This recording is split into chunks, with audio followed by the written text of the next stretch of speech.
Imagine कीजिए साल 1984। ये इंडिया का पॉलिटिकल मैप देखिए। नॉर्थ से साउथ, ईस्ट से वेस्ट, हर जगह सिर्फ एक ही निशान है, दी हैंड। इंदिरा गांधी की मर्डर के बाद हुए इलेक्शन में कांग्रेस पार्टी ने 400 से भी ज्यादा सीट जीती थी। ये इतनी बड़ी विक्ट्री थी कि अपोजिशन की बेंच खाली लगती थी।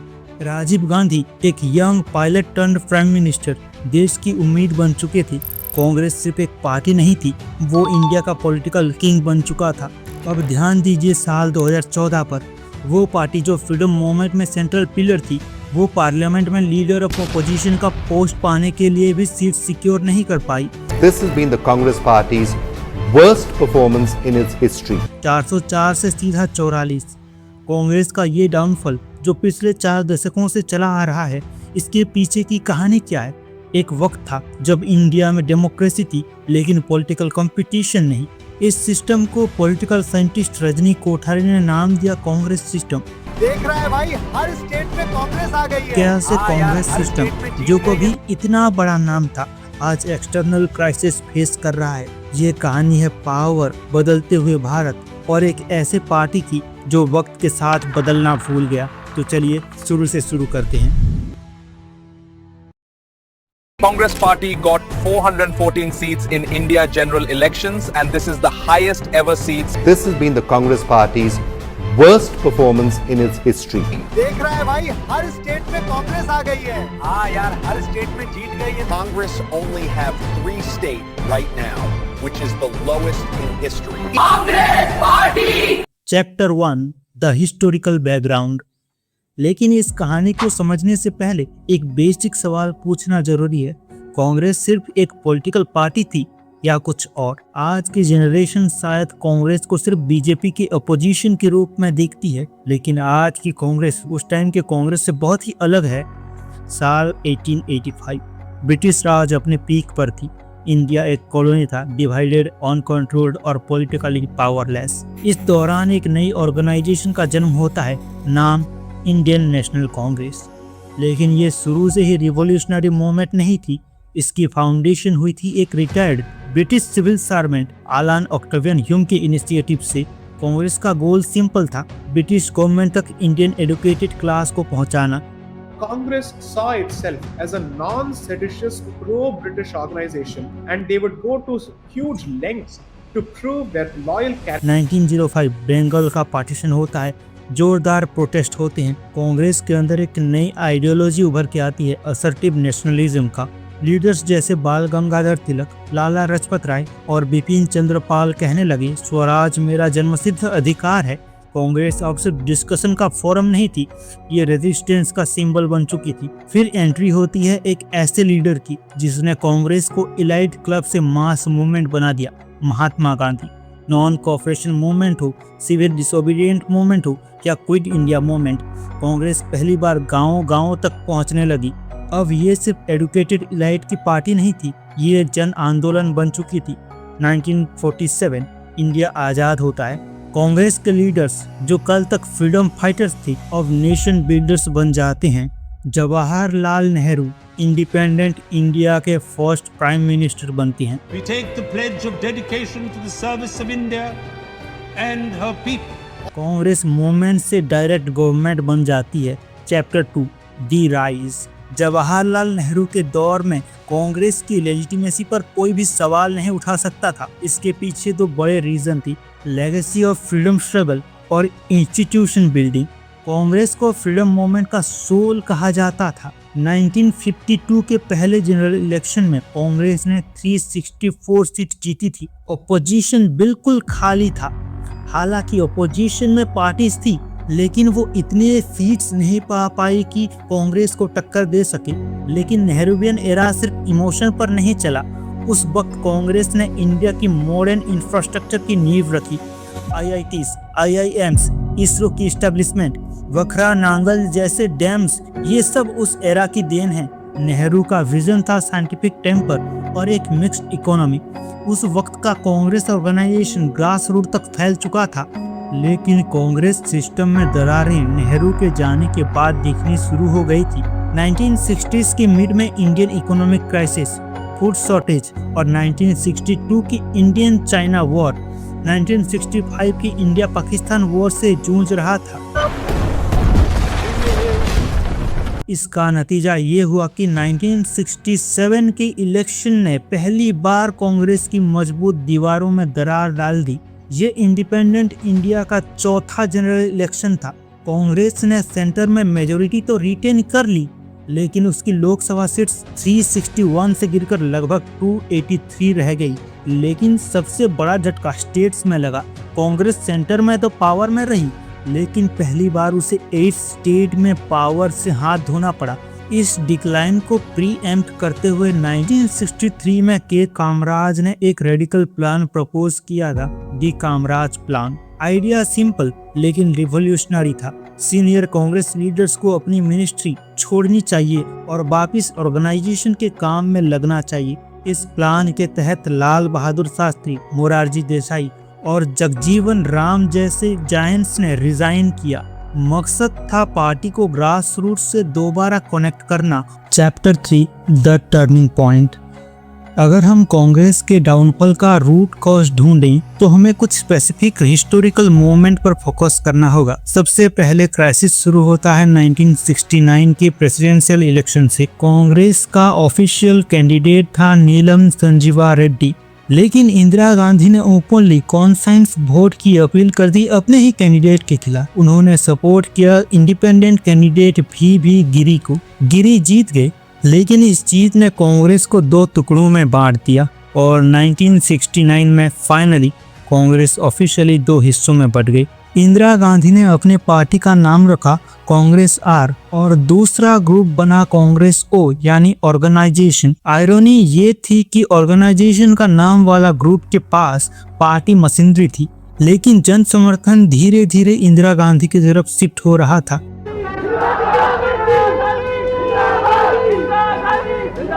इंदिरा गांधी ने इलेक्शन जीतने के लिए पार्टी मशीनरी पर नहीं बल्कि अपनी पर्सनल चेरिस्मेटिक और पॉपुलरिस्ट मैसेजनरी पर रिलाई करना शुरू कर दिया। रिजल्ट, इंटरनल पार्टी इलेक्शन और कलेक्टिव डिसीजन मेकिंग धीरे धीरे खत्म होने लगी।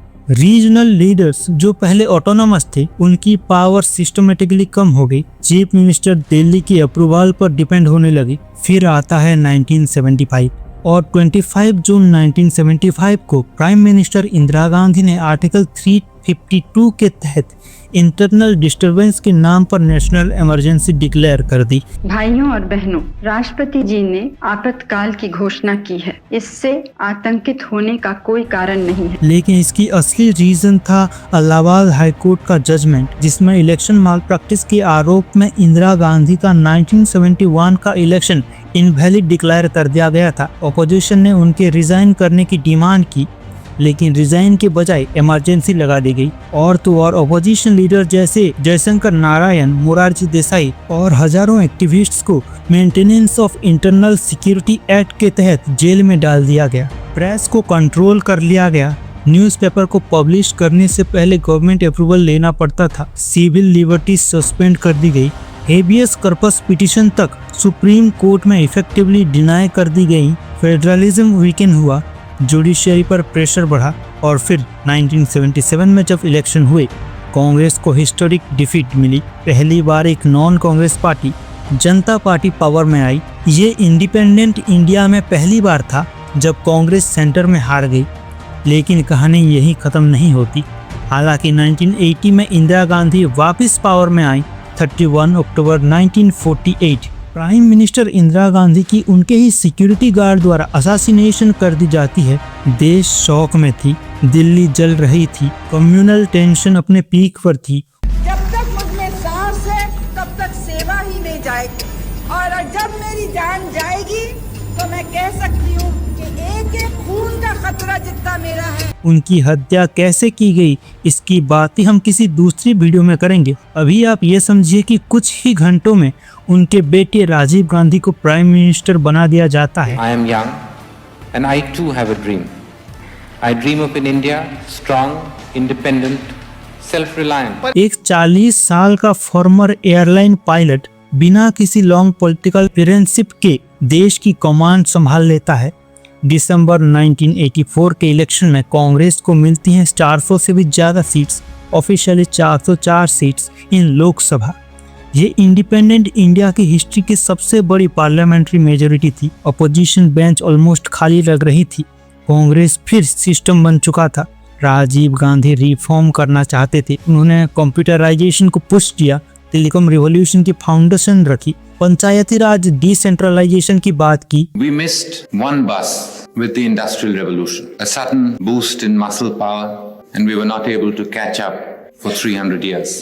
Maybe we didn't jump on the second bus on time, and that is the electronic revolution or computer revolution. And now we might have to run behind that bus, catch up to it and jump on. 1987 के बाद Bofors scandal ने राजीव गांधी की clean image को damage कर दिया। 1989 तक आते आते हवा बदल चुकी थी। अगर कांग्रेस की हिस्ट्री में कोई ईयर ऑफ सुसाइड है तो वो है 1989। इस साल 3 ऐसे बड़े बदलाव हुए जिन्होंने कांग्रेस के ट्रेडिशनल वोट बैंक को हमेशा के लिए तोड़ दिया। मंडल, रिलीजन और मार्केट। देखते ही देखते कांग्रेस का कोर वोट बेस ब्राह्मण, दलित और मुस्लिम बिखर गए। ब्राह्मण बीजेपी के पास शिफ्ट होने लगे, ओबीसी रीजनल कास्ट पार्टी के पास कंसोलिडेटेड हो गए, मुस्लिम टैक्टिकल वोटिंग करने लगी। 1984 में 404 सीट्स।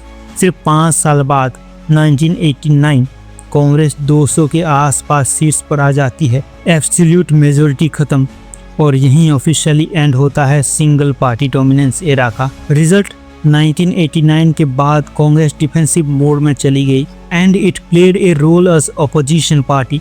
फिर आता है मई 21, 1991। तमिलनाडु के श्रीपेरुम्बुदुर में एक ब्लास्ट होता है। Former prime minister Rajiv Gandhi की असैसिनेशन हो जाती है। राजीव गांधी की हत्या के बाद 1991 में फिर इलेक्शन हुए। कांग्रेस सबसे बड़ी पार्टी बनकर उभरी लेकिन फुल मेजोरिटी नहीं मिली।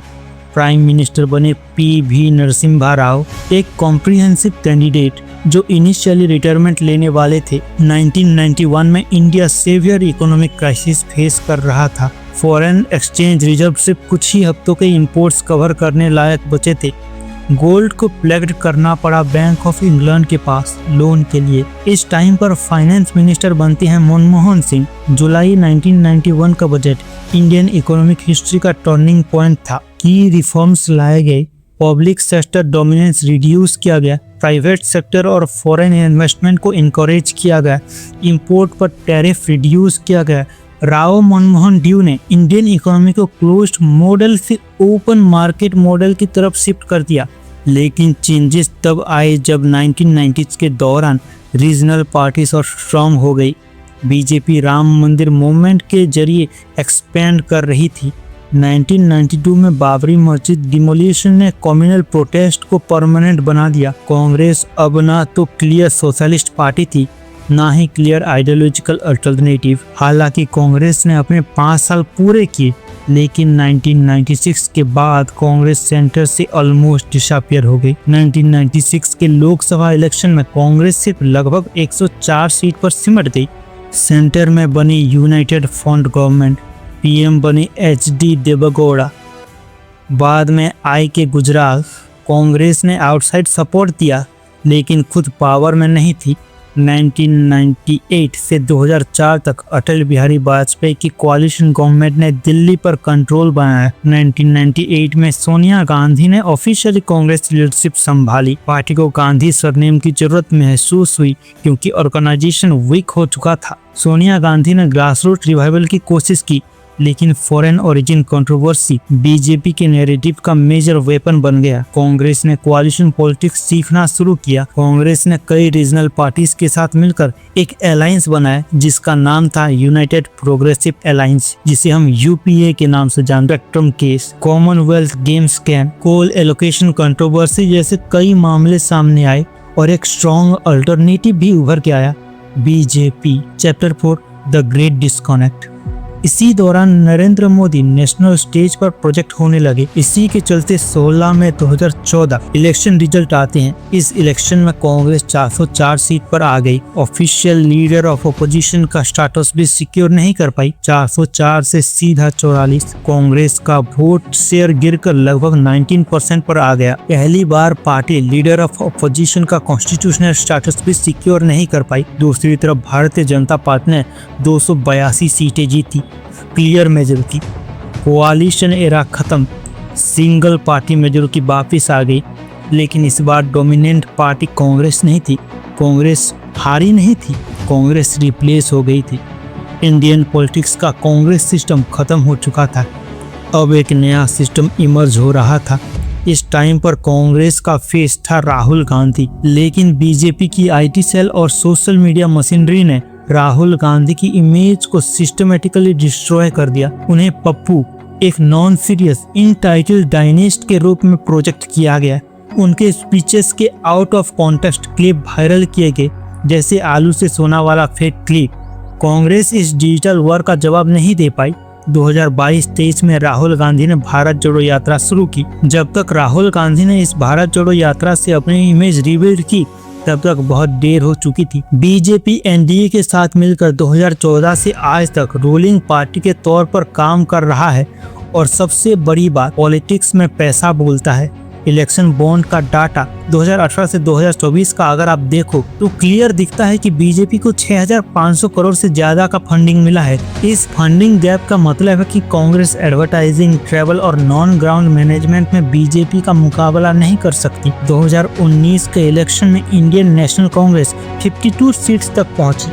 2024 के इलेक्शन में कांग्रेस ने 99 सीट जीती। इस परफॉर्मेंस के पीछे कुछ की फैक्टर्स थे। भारत जोड़ो यात्रा, जिसने राहुल गांधी की इमेज को पप्पू से जननायक, पीपल्स लीडर में बदला। 2024 में 99 सीट जीतकर लीडर ऑफ अपोजिशन का स्टेटस पाकर पार्टी ने एक मोरल विक्ट्री क्लेम की है। मल्लिकार्जुन खड़गे के रूप में एक दलित प्रेसिडेंट का होना और राहुल गांधी का सड़क पर उतरना पॉजिटिव सिग्नल है। लेकिन कांग्रेस पार्टी का फ्यूचर अभी भी लिखी जा सकती है। क्या कांग्रेस फिर से पावर में आ पाएगा या इतिहास के पन्नों में सिमट कर रह जाएगा? ये आने वाला वक्त बताएगा।